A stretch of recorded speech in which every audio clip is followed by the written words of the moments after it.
Hello student, केम छो? मजामा? साईराम। હવે last topic ની અંદર આપણે ચર્ચા કરી હતી આયનીકરણ એન્થાલ્પી એટલે શું, પ્રથમ કરતા દ્વિતીય અને દ્વિતીય કરતા તૃતીય આયનીકરણ એન્થાલ્પીનું મૂલ્ય વધુ હોય છે અને આવર્તમાં ડાબેથી જમણી તરફ જતા આયનીકરણ એન્થાલ્પીનું મૂલ્ય વધે છે। તો અહીં આયનીકરણ એન્થાલ્પી કેને કહેવાય, ફરી એકવાર જોઈ લઈએ તો તટસ્થ વાયુરૂપ પરમાણુમાંથી 1 મોલ ઇલેક્ટ્રોન દૂર કરવા માટે આપવી પડતી ઉર્જા એટલે આયનીકરણ એન્થાલ્પી। હવે આયનીકરણ એન્થાલ્પી ની અંદર આપણે એકમ લીધો તો કિલોજૂલ પ્રતિ મોલમાં અને છેલ્લો ટોપિક ચર્ચા કરી હતી આવર્તમાં ડાબેથી જમણી તરફ જાય તેમ આયનીકરણ એન્થાલ્પીનું મૂલ્ય છે વધે છે। અને એક મેં તમને ઇન્સ્ટન્ટમાં ક્વેશ્ચન પૂછ્યો હતો કે કયા સમૂહની આયનીકરણ એન્થાલ્પી સૌથી વધુ અને કયા સમૂહની આયનીકરણ એન્થાલ્પી સૌથી ઓછી। તો અહીં આવર્તમાં ડાબેથી જમણી તરફ જાય તેમ આયનીકરણ એન્થાલ્પીનું મૂલ્ય વધે છે, એનો મતલબ ડાબી બાજુના તત્વોની આયનીકરણ એન્થાલ્પી ઓછી, જમણી બાજુના વધુ। તો ડાબી બાજુનું આવર્તના ડાબેથી જમણી તરફ જાય એટલે કે દરેક આવર્તનું પ્રથમ તત્વ એટલે સમૂહ નંબર 1 થશે। તો અહીંયા લિથિયમ, નીચે સોડિયમ, પોટેશિયમ, રૂબિડિયમ, સીઝિયમ એટલે સમૂહ નંબર 1 થશે। દરેક આવર્તનું પ્રથમ તત્વ એટલે કે સમૂહ નંબર 1। તો ડાબેથી જમણી તરફ જાય તેમ આયનીકરણ એન્થાલ્પી વધુ હોય છે, એનો મતલબ પહેલા તત્વની આયનીકરણ એન્થાલ્પી ઓછી। તો પહેલું તત્વ છે એ કયા સમૂહનું છે, તો કે સમૂહ નંબર 1 નું। દરેક આવર્તનું પ્રથમ તત્વ એટલે સમૂહ નંબર 1। તો સમૂહ નંબર 1 ની આયનીકરણ એન્થાલ્પી સૌથી ઓછી અને સૌથી વધુ સમૂહ નંબર 18 ની, કારણ કે ડાબેથી જમણી તરફ જાય તેમ આયનીકરણ એન્થાલ્પી વધુ એટલે નિયોન ની વધુ, સૌથી ઓછી લિથિયમ ની। તો લિથિયમ છે સમૂહ નંબર 1 માં આવે। એના ઉપરથી મેં તમને એડવાન્સ ક્વેશ્ચન પૂછ્યો તો અહીં ગ્રાફમાં પણ આપ્યું છે 1 થી 60 પરમાણુ ક્રમાંક ધરાવતા તત્વોની આયનીકરણ એન્થાલ્પી વિરુદ્ધ પરમાણુ ક્રમાંકનો આલેખ આપ્યો છે।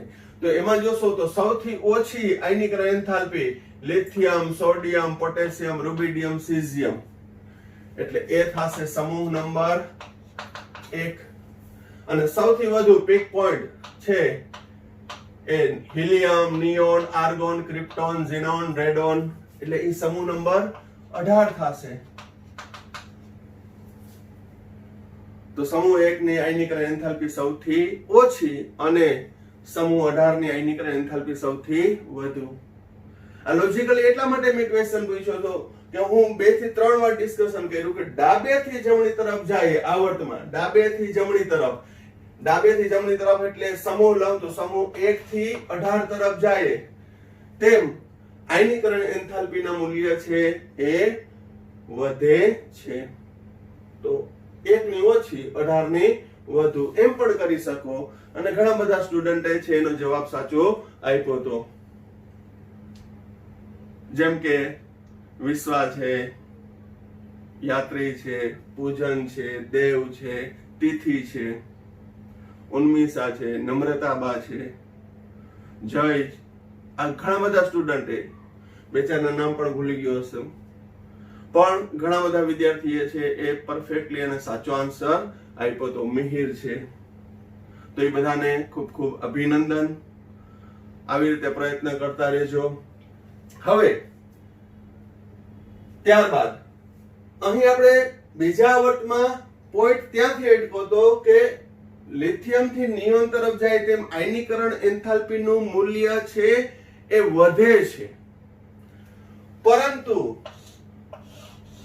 બોરોન અને બેરિલિયમમાં, નાઇટ્રોજન અને ઓક્સિજન આ બંનેમાં થોડુંક અપવાદરૂપ જોવા મળ્યું। જેમ કે બેરિલિયમ કરતા બોરોનની આયનીકરણ એન્થાલ્પી વધુ હોવી જોઈએ, નાઇટ્રોજન કરતા ઓક્સિજનની આયનીકરણ એન્થાલ્પી વધુ હોવી જોઈએ, પરંતુ છે કેવી આંકડાકીય માહિતી તમારે યાદ નથી રાખવાની, ખાલી કમ્પેરિઝન માટે છે।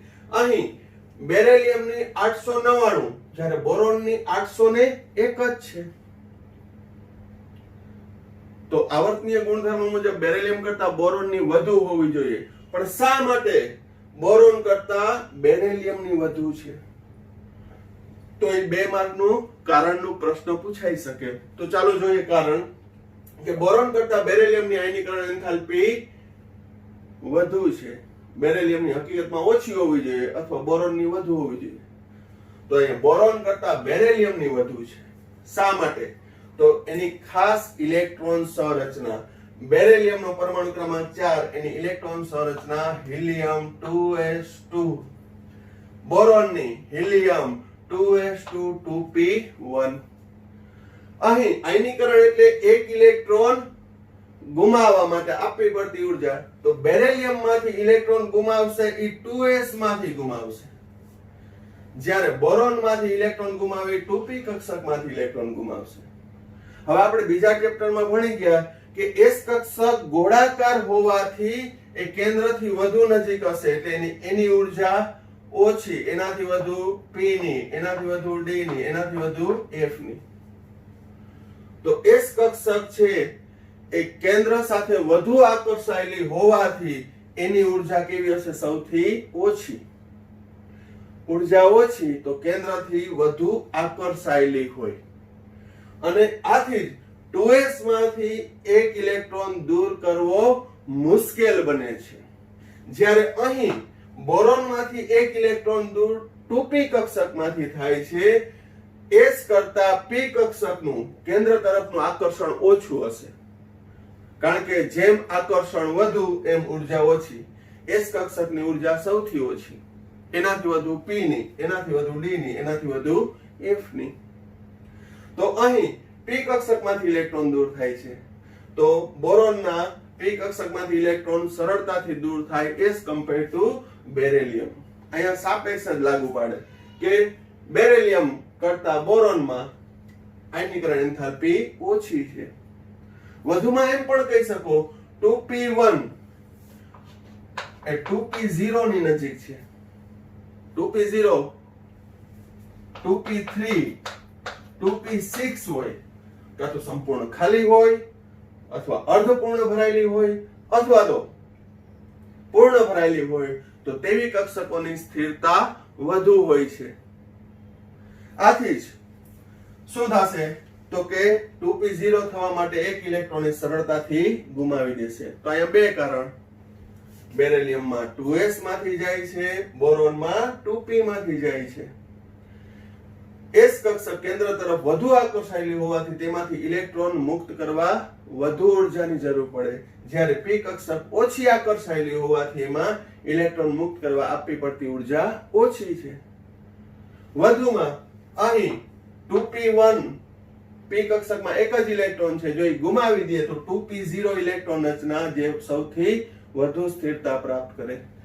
અને અહીંયા 2s2 છે જે યુગ્મિત છે અને કેન્દ્ર તરફ વધુ આકર્ષાયેલી છે. આથી જ બેરેલિયમ કરતા બોરોનની આયનીકરણ એન્થાલ્પી વધુ હોવી જોઈએ, પરંતુ છે કેવી? ઓછી. અથવા બોરોન કરતા બેરેલિયમની આયનીકરણ એન્થાલ્પી વધુ છે. હવે બેરેલિયમ એક ઇલેક્ટ્રોન ગુમાવે અને +1 બનવું થાય. હવેની ઇલેક્ટ્રોન સંરચના શું થાય? Helium 2s1. બોરોન એક ઇલેક્ટ્રોન ગુમાવે, હિલિયમ 2s2 2p0. તો હવે મારે ઇન્સ્ટન્ટમાં આજે નથી પૂછવું તમને, નહીતર પૂછું કે બેરેલિયમ કરતા બોરોનની પ્રથમ આયનીકરણ એન્થાલ્પી ઓછી છે, પરંતુ દ્વિતીય આયનીકરણ, દ્વિતીય એટલે બીજો ઇલેક્ટ્રોન ગુમાવવો હોય તો દ્વિતીય આયનીકરણ એન્થાલ્પી વધુ છે. કેની? બોરોનની જ. હું એક જ સ્ટ્રેટ ફોરવર્ડ વાક્ય રચના બોલીશ. શું? અહીં બેરેલિયમ કરતા બોરોનની પ્રથમ આયનીકરણ એન્થાલ્પી ઓછી છે, પરંતુ દ્વિતીય આયનીકરણ એન્થાલ્પી વધુ છે. કારણ શું? તો કે બેરેલિયમ +1 બન્યું, બોરોન +1 બન્યું. હવે 2s1 થયું, અહીંયા 2s2 થયું. અહીં 2s1 એમાં એક ઇલેક્ટ્રોન છે જે સરળતાથી દૂર થાય, જ્યારે 2s2 માં યુગ્મિત ઇલેક્ટ્રોન છે અને વધુ સ્થિરતા ધરાવે છે, પરિણામે 2s2 માંથી ઇલેક્ટ્રોન દૂર કરવો મુશ્કેલ બને છે. બરોબર? એટલે અહીં બેરિલિયમની દ્વિતીય આયનીકરણ એન્થાલ્પીનું મૂલ્ય હું કમ્પેરિઝન માટે લખું તો 1700 જેવું આવે છે, જ્યારે બોરોનની દ્વિતીય આયનીકરણ એન્થાલ્પીનું મૂલ્ય છે 2400 જેવું છે. રાઉન્ડ અપ કરું છું. અહીંયા 1700 છે, અહીં કયું છે 2400. તો બેરિલિયમ કરતા બોરોનની પ્રથમ આયનીકરણ એન્થાલ્પી ઓછી, પરંતુ દ્વિતીય આયનીકરણ એન્થાલ્પી વધુ. એ મેં ના કીધું હોય તો તમને આમાં ખ્યાલ આવી જવો જોઈએ ઇલેક્ટ્રોન સંરચનાના આધારે. સિમિલરલી આપણે નાઇટ્રોજન અને ઓક્સિજન નું જોઈ લઈએ, કારણ એ પણ પૂછાય કે આવર્તીય ગુણધર્મ મુજબ નાઇટ્રોજન કરતા ઓક્સિજનની પ્રથમ આયનીકરણ એન્થાલ્પી વધુ હોવી જોઈએ, પણ શું છે અહીંયા? તો કે ઓક્સિજન કરતા નાઇટ્રોજનની વધુ છે. હોવી જોઈએ કે નહીં વધુ? ઓક્સિજનની. આપણે જે કારણ ભણ્યા, આવર્તીય ગુણધર્મ ભણ્યા, એ મુજબ કેની હોવી જોઈએ? તો કે ઓક્સિજનની, પણ છે નાઇટ્રોજનની. તો બધાનો કન્સેપ્ટ એક જ, ઇલેક્ટ્રોન સંરચનાના આધારે. નાઇટ્રોજનનો પરમાણુ ક્રમાંક 7, helium 2s2, 2px1, 2py1, 2pz1. Oxygen helium 2s2, 2px2, 2py1, 2pz1. અહીં ત્રીજું ચેપ્ટર ભણતા પહેલા બીજા ચેપ્ટરનો અભ્યાસ તમારી પાસે હોવો જોઈએ.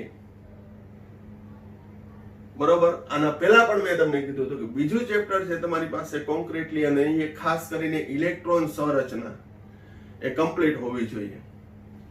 તો અહીં નાઇટ્રોજન છે એની પી કક્ષક અર્ધપૂર્ણ ભરાયેલી છે. એ કેવી છે? અર્ધપૂર્ણ ભરાયેલી છે. અને અર્ધપૂર્ણ ભરાયેલી કક્ષક વિશિષ્ટ રીતે સ્થાયી હોય છે, જ્યારે અહીં ઓક્સિજનમાં પી કક્ષક છે અર્ધપૂર્ણ નથી, અહીં યુગ્મિત છે અને બે અયુગ્મિત. આથી ઓક્સિજનની પી કક્ષક અર્ધપૂર્ણ રચના પ્રાપ્ત કરવા માટે અને વધુમાં ટેક્સ્ટબુક મુજબ કારણ અહીં 2p કક્ષકમાં રહેલા યુગ્મિત ઇલેક્ટ્રોન વચ્ચે અપાકર્ષણથી ઇલેક્ટ્રોન સરળતાથી દૂર થાય છે, again as compared to nitrogen. કેની સાપેક્ષે? નાઇટ્રોજનની સાપેક્ષે ઓક્સિજનમાં અહીં યુગ્મિત ઇલેક્ટ્રોન હોવાથી ઇલેક્ટ્રોન વચ્ચેના અપાકર્ષણથી છે બંને 2p કક્ષકમાં, પરંતુ અહીં 2p કક્ષકમાં એક યુગ્મિત છે અને ઇલેક્ટ્રોન વચ્ચેના અપાકર્ષણથી, બીજા અર્થમાં અર્ધપૂર્ણ 2p3 થવા માટે, કારણ કે 2p4 કરતા 2p3 વધુ સ્થાયી છે, આથી એને નાઇટ્રોજનની સાપેક્ષે ઓછી ઉર્જા આપો તો પણ ઇલેક્ટ્રોન ગુમાવી દેશે.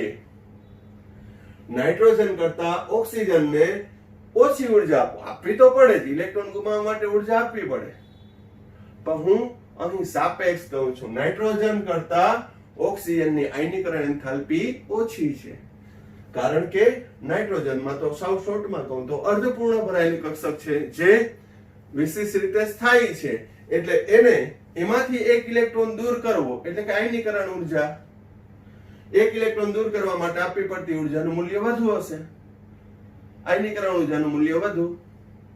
જ્યારે ઓક્સિજનમાં યુગ્મિત ઇલેક્ટ્રોન હોવાથી ઇલેક્ટ્રોન વચ્ચેનું અપાકર્ષણ, બીજા નંબરમાં જો ઇલેક્ટ્રોન ગુમાવી દે તો 2p3 રચના પ્રાપ્ત કરે છે. એટલે નાઇટ્રોજન કરતા ઓક્સિજનની પ્રથમ આયનીકરણ એન્થાલ્પી વધુ હોવાને બદલે ઓછી છે, અથવા ઓક્સિજન કરતા નાઇટ્રોજનની વધુ છે. પછી વાક્ય રચના ગમે હોય, કહેવાનો ભાવાર્થ એક ને એક છે. બરોબર? કે જેન્યુઅનલી વધુ હોવી જોઈએ ઓક્સિજનની, પણ નાઇટ્રોજનની વધુ છે. કારણ કે એની ઇલેક્ટ્રોન સંરચના સ્થાયી છે, એટલે એના માટે ઇલેક્ટ્રોન ગુમાવવા માટે આપવી પડતી ઉર્જાનું મૂલ્ય વધુ છે. ઓક્સિજનમાં વધુ હોવું જોઈએ, પરંતુ અહીં યુગ્મિત ઇલેક્ટ્રોન વચ્ચેના અપાકર્ષણને લીધે p3 રચના પ્રાપ્ત કરવા માટે એ સરળતાથી ઇલેક્ટ્રોન ગુમાવી દેશે. પણ એક ને એક વાત કરું છું again, as compared to nitrogen વધારે સરખામણી ના થઈ શકે. નાઇટ્રોજન કરતા ઓક્સિજનમાં આપવી પડતી ઉર્જા ઓછી છે. પરિણામે અહીં બે કારણ થયા. અહીં બોરોન કરતા બેરિલિયમની પ્રથમ આયનીકરણ એન્થાલ્પી વધુ છે, તેવી જ રીતે ઓક્સિજન કરતા નાઇટ્રોજનની પ્રથમ આયનીકરણ એન્થાલ્પી વધુ છે, જે આવર્તીય ગુણધર્મથી અપવાદરૂપ છે. પરંતુ અહીં પણ હું તમને કહું કે અહીં નાઇટ્રોજન +1 થયો, એટલે કે પ્રથમ આયનીકરણ એન્થાલ્પી થી એક ઇલેક્ટ્રોન ગુમાવ્યો હતો. હવે ઇલેક્ટ્રોન સંરચના helium 2s2 2px1 2py1 2pz0, જ્યારે oxygen +1 helium 2s2 2px1 2py1 2pz1. બીજું એ તમને કહું, કોઈને એમ થાય કે સર 2pz માંથી ઓક્સિજન માંથી જાય, નહીં જાય. ઇલેક્ટ્રોન કેમાંથી દૂર થશે? તો કે 2px2 માંથી. એટલે કોઈ એવો ક્વેશ્ચન એરાઇઝ ના કરતા કે સર 2pz માંથી એક ઇલેક્ટ્રોન દૂર કરો તો નહીં થાય, અહીંથી થશે. યુગ્મિત છે, અપાકર્ષણ છે, એટલે તો જ અર્ધપૂર્ણ રચના થાય. સમજાય છે? એટલે કોઈને એવો ક્વેશ્ચન એરાઇઝ થયો હોય કે સર 2pz માંથી જાય તો અર્ધપૂર્ણ રચના આવશે નહીં. અર્ધપૂર્ણ કેમ આવે? તો કે 2px2 માંથી એક ઇલેક્ટ્રોન દૂર થાય તો. બરોબર? તો હવે જો એક ઇલેક્ટ્રોન ગુમાવી દીધો, એટલે અહીં શું થઈ ગયું? 2px1 2py1 2pz1. તો હવે બરાબર ધ્યાન રાખજો, નાઇટ્રોજન કરતા ઓક્સિજનની પ્રથમ આયનીકરણ એન્થાલ્પી ઓછી.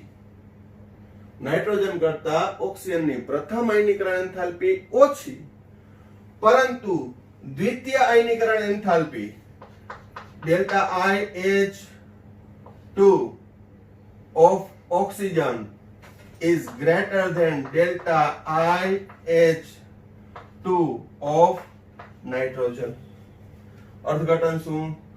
H2 ΔIH2 એટલે દ્વિતીય આયનીકરણ એન્થાલ્પી કેની? ઓક્સિજનની એ નાઇટ્રોજનની દ્વિતીય આયનીકરણ એન્થાલ્પી કરતા કેવી હશે? વધુ. આ બેયમાં જોઈ લેજો. આજે મેં સમજાવી દીધું, પણ એ તમારા માઇન્ડની અંદર તમારે ખુદને ઉતારવાનું છે. તમારા માઇન્ડમાં એ ક્લિયર કરવાનું છે. મેં મારી રીતે શક્ય એટલું ક્લિયરિટી આપી કે બેરિલિયમ કરતા બોરોનની પ્રથમ આયનીકરણ એન્થાલ્પી ઓછી છે, પરંતુ દ્વિતીય વધુ છે. નાઇટ્રોજન કરતા ઓક્સિજનની પ્રથમ આયનીકરણ એન્થાલ્પી ઓછી છે, પરંતુ દ્વિતીય આયનીકરણ એન્થાલ્પી વધુ છે. એ તમારા માઇન્ડમાં ક્લિયર કરવાનું છે, ફક્ત પાકું કરવાનું નથી. બરોબર? તો આ કન્સેપ્ટ મેં તમને કીધું કે અન્ડરસ્ટેન્ડિંગ વાળો છે થિયરિકલ, પણ કેવો હશે? અન્ડરસ્ટેન્ડિંગ વાળો છે. તો અહીં આવર્તમાં આયનીકરણ એન્થાલ્પી અને તેના અપવાદરૂપ ઉદાહરણ છે એની ચર્ચા પૂરી થાય છે.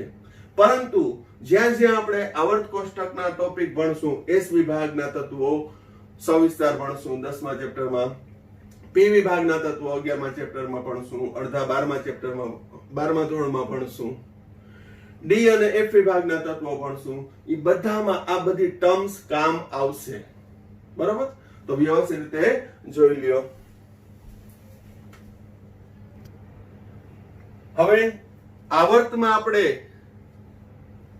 ડાબેથી જમણી તરફ જાય તેમ આયનીકરણ એન્થાલ્પીનું મૂલ્ય વધે છે.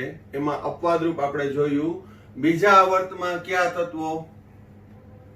તો કે બેરિલિયમ કરતા બોરોન અને નાઇટ્રોજન કરતા ઓક્સિજનની આયનીકરણ એન્થાલ્પી ઓછી હતી.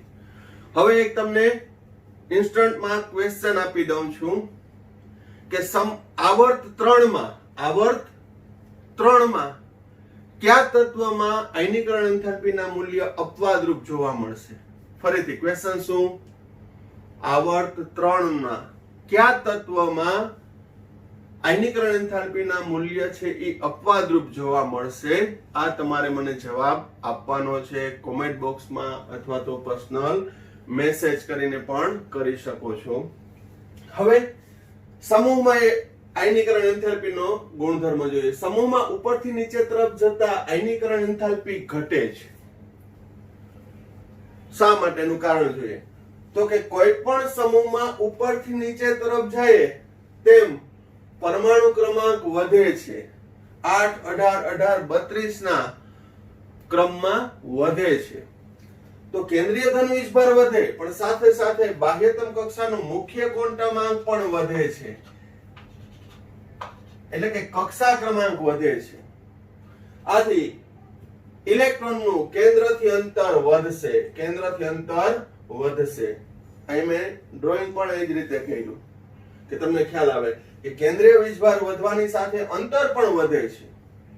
પરિણામે એ ઇલેક્ટ્રોન પરનું આકર્ષણ ઓછું થશે. હું એમ કહું કે બે એકદમ સ્ટ્રોંગ ચુંબક હું હાથમાં લઉં અને નજીક નજીક રાખું તરત ચોટી જશે. પરંતુ આટલા દૂર રાખું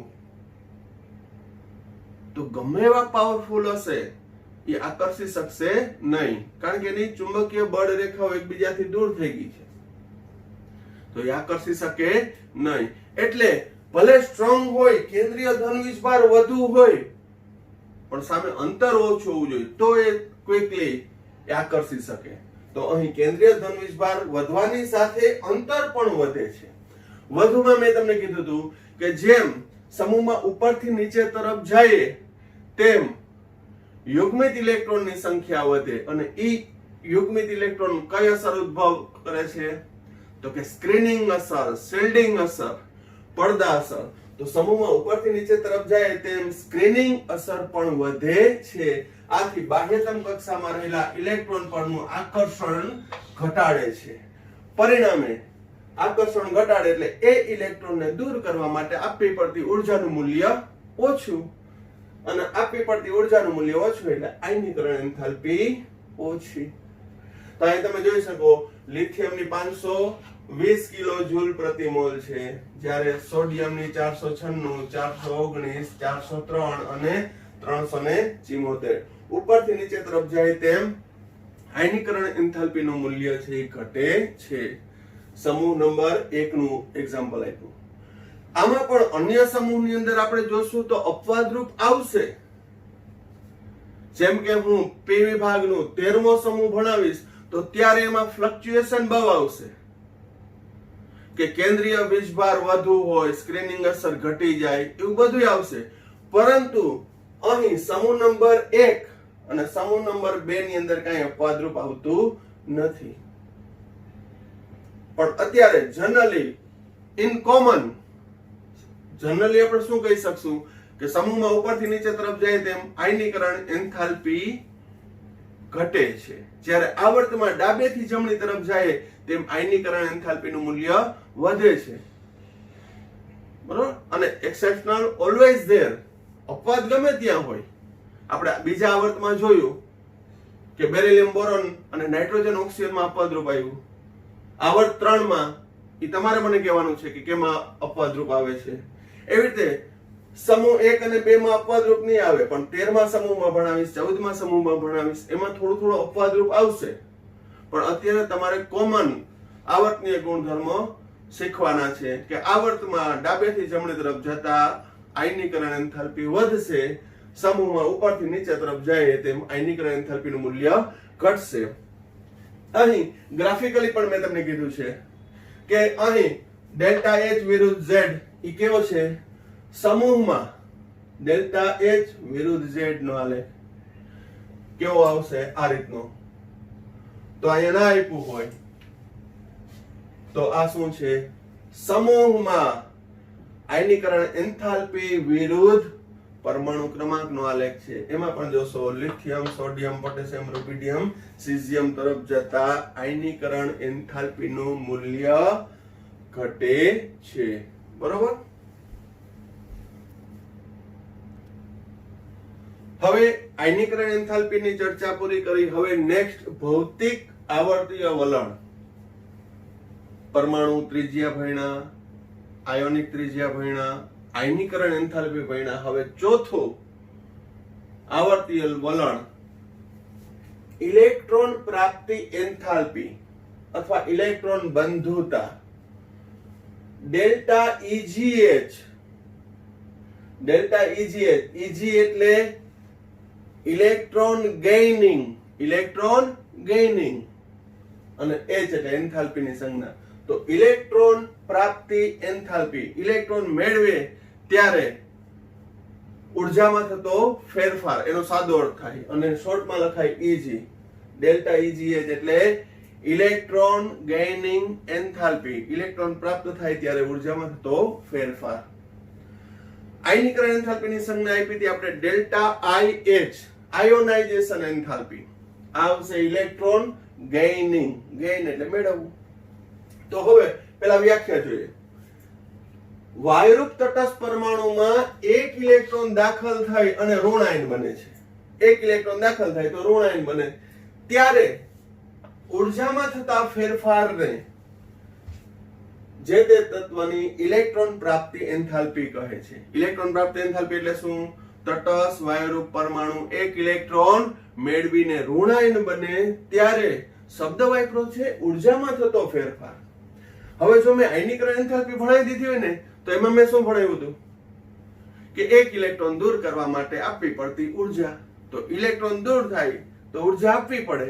એનાથી ઉલટું ઇલેક્ટ્રોન મેળવે તો ઉર્જા મુક્ત ના થાય.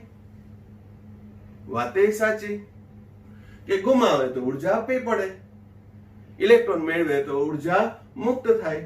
વ્યવહારે છે થાય. પરંતુ અહીં ઇલેક્ટ્રોન પ્રાપ્તિ એન્થાલ્પીની વ્યાખ્યામાં મારે શબ્દ વાપર્યો છે ઉર્જામાં થતો ફેરફાર. એનો મતલબ કે મોટા ભાગના તત્વોમાં ઇલેક્ટ્રોન મેળવે ને તો ઉર્જા મુક્ત થશે અને ઉર્જા મુક્ત થાય એને કહેવાય ઉષ્માક્ષેપક પ્રક્રિયા. પરંતુ કેટલાક તત્વ એવા હશે કે જેમાં ઇલેક્ટ્રોન દાખલ કરી અને ઋણાયન બનાવો ને તો ત્યાં સામે ઉર્જા આપવી પડે કે ભાઈ હલે મારો ઇલેક્ટ્રોન લે, તો ઉર્જા પણ સાથે આપવી પડે. જ્યારે બરાબર ધ્યાન રાખજો આયનીકરણ એન્થાલ્પીમાં ઉર્જા આપવી જ પડતી હતી. એટલે આયનીકરણ એન્થાલ્પી છે એ ઉષ્મા શોષક જ છે. એમાં એના મૂલ્ય ધન જ આવતા હતા અને જેટલા એટલા મેં મૂલ્ય લખ્યા એના નિરપેક્ષ મૂલ્ય જ હતા બધા. એના મૂલ્યને દર્શાવવા માટે અન્ય કોઈ પણ સંદર્ભની જરૂર નથી. એને નિરપેક્ષ મૂલ્ય કહેવાય. એવી રીતે આમાં નિરપેક્ષ મૂલ્ય આવશે પણ એ મૂલ્ય કેવું હશે તો કે ઉષ્મા શોષક એ હશે ને ઉષ્માક્ષેપક. દાખલા તરીકે x, એક ઇલેક્ટ્રોન મેળવી x - 1 બને તો અહીં ઇલેક્ટ્રોન ગ્રહણ કરવાની ક્રિયા ઉષ્મા શોષકે હોઈ શકે અને ઉષ્મા ક્ષેપકે હોઈ શકે, જેનો આધાર તત્વના સ્વભાવ ઉપર રહેલો હોય છે. તત્વ કયું છે? જ્યારે આયનીકરણ એન્થાલ્પી કમ્પેરિઝન કરાવતો જાઉં છું કે આયનીકરણ એન્થાલ્પી શું છે? તત્વ ગમે તે હોય, ઇલેક્ટ્રોન દૂર કરવો હોય તો ઉર્જા આપવી પડે ને પડે જ. જ્યારે ઇલેક્ટ્રોન પ્રાપ્તિ એન્થાલ્પીમાં એવું નથી. તત્વ કયું છે એના ઉપર છે એ ઉર્જા મુક્ત થશે કે ઉર્જાનું શોષણ થશે એનો આધાર જે તે તત્વના સ્વભાવ, એના પ્રકાર ઉપર રહેલો છે. દાખલા તરીકે સમૂહ 17 ના તત્વોની ઇલેક્ટ્રોન પ્રાપ્તિ એન્થાલ્પીનું ઋણ મૂલ્ય સૌથી વધુ છે. હું શબ્દ વાપરું છું સમૂહ નંબર 17 ના તત્વોની ઇલેક્ટ્રોન પ્રાપ્તિ એન્થાલ્પીનું ઋણ મૂલ્ય સૌથી વધુ છે એટલે કે ઉષ્માક્ષેપક છે. હવે 17મા સમૂહની ઇલેક્ટ્રોન પ્રાપ્તિ એન્થાલ્પીનું ઋણ મૂલ્ય શા માટે વધુ? તો એક ઉદાહરણ આપું કે ભાઈ 17મો સમૂહ છે તો એની બાહ્યતમ કક્ષામાં કેટલા ઇલેક્ટ્રોન હોય? 7. તો નિષ્ક્રિય વાયુ 2ns2np5. આ વ્યાપક ઇલેક્ટ્રોન સંરચના ખબર હોવી જોઈએ. મેં તત્વોનું વર્ગીકરણ ભણાવ્યું ત્યારે અમે ભણાવી હતી. હવે જો હું ના ભણાવું SPD એ પ્રમાણે વર્ગીકરણ કર્યું ને એમાં 13 થી 18 સમૂહના તત્વોની ઇલેક્ટ્રોન સંરચના અને આવી વ્યાપક ઇલેક્ટ્રોન સંરચના ના ભણાવું તો આ પોઈન્ટ જ્યારે સમજાવનો તો એ સમજાઈ શકો નહીં તમે. પણ મારા મત મુજબ અત્યારે મારા કોન્ફિડન્સ પ્રમાણે આ 17મો સમૂહ બાહ્યતમ કક્ષામાં 7 ઇલેક્ટ્રોન, 17મા સમૂહની સામાન્ય ઇલેક્ટ્રોન રચના NH2NP5 થાય, એ તમને ખબર હોવી જોઈએ. તો અહીં તમે જોશો NH2NP5 છે તો એક ઇલેક્ટ્રોન સરળતાથી મેળવશે. કારણ શું? તો કે એક ઇલેક્ટ્રોન મેળવે એટલે ઉમદા વાયુ જેવી રચના પ્રાપ્ત કરી. ઉમદા વાયુ એટલે નિષ્ક્રિય વાયુ 18મા સમૂહ જેવી.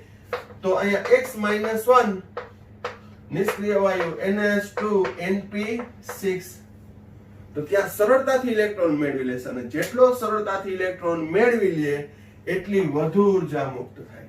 એટલે 17મા સમૂહની નિષ્ક્રિય વાયુ જેવી રચના પ્રાપ્ત કરવા માટે જરૂરી ઇલેક્ટ્રોન એક જ છે, માટે એની ઇલેક્ટ્રોન પ્રાપ્તિ એન્થાલ્પીનું ઋણ મૂલ્ય સૌથી વધુ MCQ માં પૂછાઈ શકે. જ્યારે 18મા સમૂહના તત્વોની ઇલેક્ટ્રોન પ્રાપ્તિ એન્થાલ્પીનું મૂલ્ય સૌથી વધુ ધન હશે. કારણ શું? તો કે નિષ્ક્રિય વાયુ છે, નિષ્ક્રિય વાયુ એની ઇલેક્ટ્રોન સંરચના શું? NH2NP6. NH2NP6. તો હવે અહીં NH2NP6 પૂર્ણ ભરાયેલી છે, તો હવે ઇલેક્ટ્રોન કેમાં દાખલ થાય? દાખલા તરીકે હું એમ કહું કે neon 1s2 2s2 2p6 3s0. નિયોનની electron સંરચના શું? 1s2 2s2 2p6 3s0.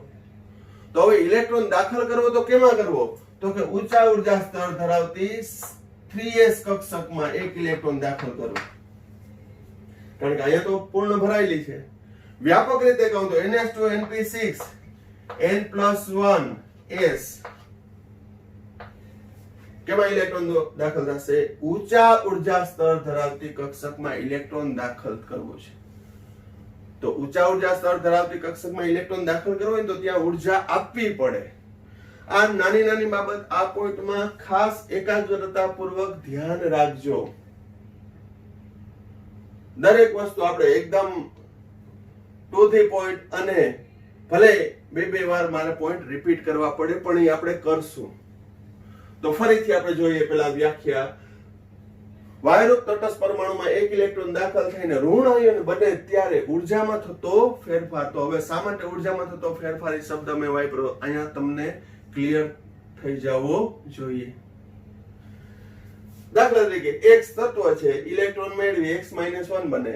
અહીં ઇલેક્ટ્રોન ગ્રહણ કરવાની ક્રિયા ઉષ્મા શોષકે હોય અને ક્ષેપકે હોય. ઇલેક્ટ્રોન દૂર કરવાની ક્રિયા હંમેશા ઉષ્મા શોષક જ છે, પરંતુ ગ્રહણ કરવાની ક્રિયા ઉષ્મા શોષક અને ક્ષેપક બે હોઈ શકે, જેનો આધાર જે તે તત્વના પ્રકાર ઉપર રહેલો હોય છે. જેમ કે સમૂહ નંબર 17 ના તત્વો હોય તો એની ઇલેક્ટ્રોન પ્રાપ્તિ એન્થાલ્પીનું ઋણ મૂલ્ય સૌથી વધુ, એનો મતલબ ઉષ્મા ક્ષેપક છે. અને 17મા સમૂહની ઇલેક્ટ્રોન પ્રાપ્તિ એન્થાલ્પીનું ઋણ મૂલ્ય શા માટે સૌથી વધુ? તો કે ભાઈ એની ઇલેક્ટ્રોન સંરચના નિષ્ક્રિય વાયુ જેવી રચના પ્રાપ્ત કરવા માટે એક જ ઇલેક્ટ્રોન ઘટે. NH2NP5 છે, એક ઇલેક્ટ્રોન મેળવી લે એટલે એ સ્થાયી થઈ ગયો નિષ્ક્રિય. તો ઝડપથી ઇલેક્ટ્રોન મેળવે, અને જેટલો ઝડપથી ઇલેક્ટ્રોન મેળવે એટલી મુક્ત થતી ઉર્જાનું મૂલ્ય વધુ. એટલે કે ઉર્જા વધુ એટલે ઉષ્માક્ષેપણ વધુ, અને ઉષ્માક્ષેપણ વધુ એટલે ઋણ મૂલ્ય વધુ કહેવાય. હમણાં હું આંકડાકીય માહિતી પણ આપીશ તમને. જ્યારે 18મા સમૂહના તત્વોને ઇલેક્ટ્રોન પ્રાપ્તિ એન્થાલ્પીનું મૂલ્ય ધન છે, કારણ કે નિષ્ક્રિય વાયુમાં ઇલેક્ટ્રોન દાખલ કરીને ઋણાયન બનાવવો છે તો બની જશે, પરંતુ અહીં નિષ્ક્રિય વાયુમાં જે ઇલેક્ટ્રોન દાખલ થાય ઊંચા ઉર્જા સ્તરમાં દાખલ થાય. જો આ તો ભરાઈ ગયું છે, ઊંચા ઉર્જા સ્તર એટલે 3s છે એમાં દાખલ થાય, તો 3s છે એ ઊંચા ઉર્જા સ્તર વાળી કહેવાય. અહીંયા NH2NP1 નીચા ઉર્જા સ્તર વાળી હતી. તો કોઈ પણ નિષ્ક્રિય વાયુમાં ક્યાં ઇલેક્ટ્રોન દાખલ થશે? N+1s માં. આ 2s હોય તો આ 3s માં દાખલ થાય, આ 3s હોય તો આ 4s માં દાખલ થાય. તો ઊંચા ઉર્જા સ્તર ધરાવતી કક્ષકમાં ઇલેક્ટ્રોન દાખલ કરવો હોય ને તો ત્યાં ઇલેક્ટ્રોન દાખલ સાથે ઉર્જા પણ આપવી પડે, અને ઉર્જા આપી એટલે ઉષ્મા શોષક, અને ઉષ્મા શોષક એટલે એનું મૂલ્ય કેવું આવશે? ધન. હવે આપણે સમીકરણ દ્વારા સમજી લઈએ. જોજો, જેમ કે ઉદાહરણ આપ્યું લિથિયમ. લિથિયમની ઇલેક્ટ્રોન સંરચના 1s2 2s1. એક ઇલેક્ટ્રોન દાખલ થઈ, સોરી -1. લિથિયમ -1 બન્યું, એક ઇલેક્ટ્રોન મેળવ્યો. તો હવે એની ઇલેક્ટ્રોન સંરચના 1s2 2s2.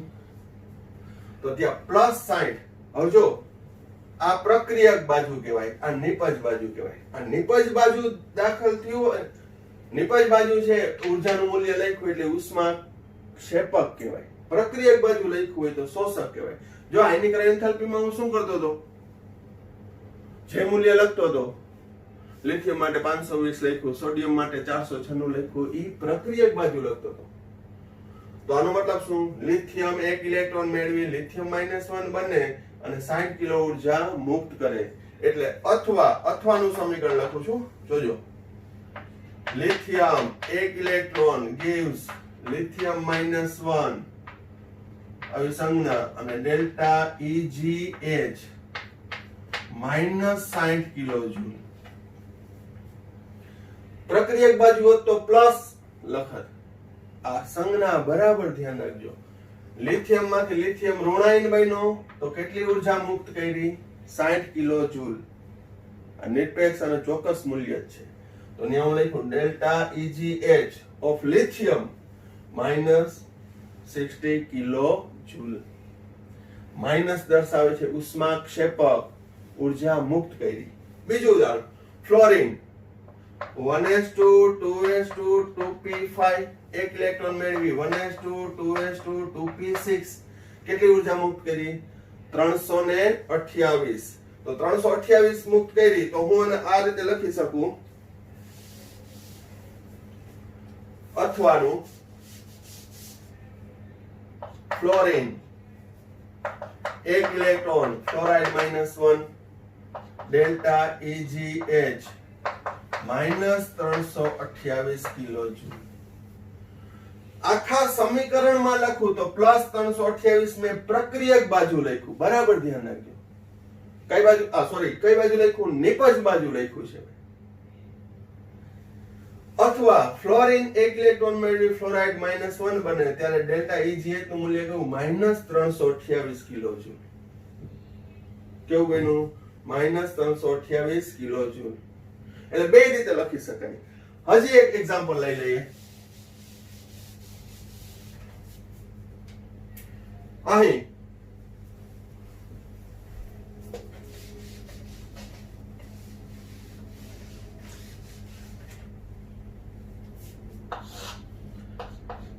નિયોન એક ઇલેક્ટ્રોન મેળવી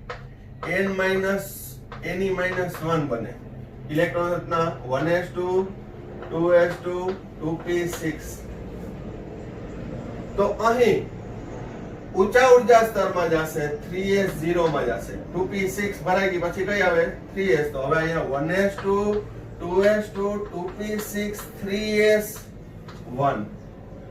તો અહીં ઊંચા ઉર્જા સ્તરમાં દાખલ થતું હોવાથી મારે અહીં 116 કિલો જૂલ ઉષ્મા આપવી પડે. નિયોનમાં એક ઇલેક્ટ્રોન દાખલ કરી Ni -1 બનવા માટે કેટલી ઊર્જાની જરૂર પડે? 116 કિલો જૂલ. અથવા હું આમ લખું, નિયોન એક electron Ni -1 delta EgH equal to +116. બરાબર ધ્યાન રાખજો, બંનેમાં તો કન્ફ્યુઝ નથી થવાનું. લિથિયમ માટે ડેલ્ટા EgH કેવું આવ્યું? ઋણ આવ્યું. તો મારે પ્રક્રિયા સમીકરણમાં લખવું હોય તો નિપજ બાજુ +60 લખીશ. ઋણ છે એટલે ક્ષેપક હોય તો નિપજ બાજુ. બીજું ઉદાહરણમાં પણ તમે જોવો, 328 કિલો જૂલ ઉષ્મા ગુમાવી, ફ્લોરિન માંથી ફ્લોરાઇડ બન્યું.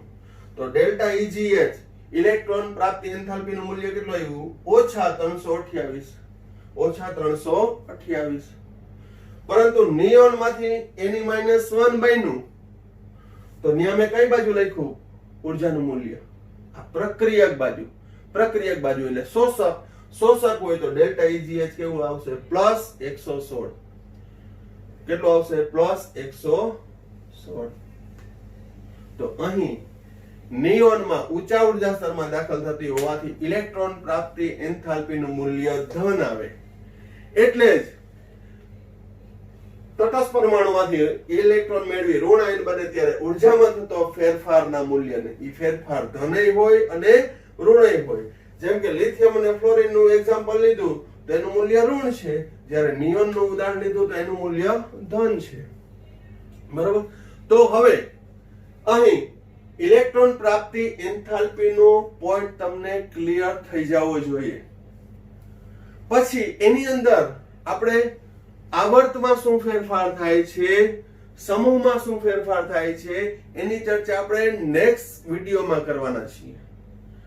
એટલે અત્યારે હું કરી શકું, આગળ કન્ટિન્યુ કરી શકું, પણ અમુક વિડીયોની મર્યાદાને ધ્યાનમાં લઈ પ્લસ તમારા ફંડામેન્ટલ આ પોઈન્ટ ક્લિયર થઈ જાય તો જેથી આવર્તમાં અને સમૂહની અંદર ઇલેક્ટ્રોન પ્રાપ્તિ એન્થાલ્પી ના પોઈન્ટ્સ ભણવાની તમને મજા આવશે. એટલે હું વિડિયોઝ એના ટોપિક એ રીતે તૈયાર કરતો હોય કે તમને મેક્સિમમ સરળ રીતે સમજાઈ જાય એ રીતનું છે એ એડિટિંગ કરી અને વિડિયો બનાવતો હોઉં છું. તો આ ઇલેક્ટ્રોન પ્રાપ્તિ એન્થાલ્પીનો પોઈન્ટ આપણે અહીંયા સુધી જ રાખીએ છીએ. કેટલું મેં સમજાવ્યું? સમૂહ 17 ની ઇલેક્ટ્રોન પ્રાપ્તિ એન્થાલ્પીનું ઋણ મૂલ્ય સૌથી વધુ છે, 18 નું ધન મૂલ્ય વધુ છે, અને એ ઉષ્મા શોષક હોય, ઉષ્મા ક્ષેપક હોય. હજી હવે આપણે પ્રક્રિયા સમીકરણની પ્રેક્ટિસ કરશું. તો ફરી એકવાર કહી દઉં, આને કહેવાય ઉષ્મા રાસાયણિક સમીકરણ, જેમાં 60 મૂલ્ય જે છે ઉષ્માનું મૂલ્ય છે એ નિપજ બાજુ છે એટલે ક્ષેપક એટલે કે ઋણ થાય, અને પ્રક્રિયક બાજુ લખું તો એનું મૂલ્ય ધન થાય. એટલે હું આ રીતે સમીકરણ લખી શકું, આ રીતે લખી શકું, આ રીતે લખી શકું, આ રીતે લખી શકું. આને કહેવામાં આવે છે ઉષ્મા રાસાયણિક સમીકરણ. કે કોઈ પણ રાસાયણિક પ્રક્રિયા થાય ત્યારે ઉર્જામાં ક્યાં ક્યાં ફેરફાર થાય છે એ અંગેના મૂલ્ય દર્શાવતા સમીકરણને શું કહેવાય છે? ઉષ્મા રાસાયણિક સમીકરણ. તો ખાલી આટલું ઇલેક્ટ્રોન પ્રાપ્તિ એન્થાલ્પી વ્યાખ્યા અને ઉદાહરણ અને એ પોઈન્ટ આપણે કન્ટિન્યુ નેક્સ્ટ વિડીયોમાં કરશું. ત્યાં સુધીનું આગળનું આયનીકરણ એન્થાલ્પીનો પોઈન્ટ પણ ક્લિયર કરી નાખજો, અને નવો આ અહીંયાથી આગળ કન્ટિન્યુ કરશું. આ વિડીયોમાં અહીંયા સુધી રાખીએ છીએ. Thank you. સાંઈ રામ.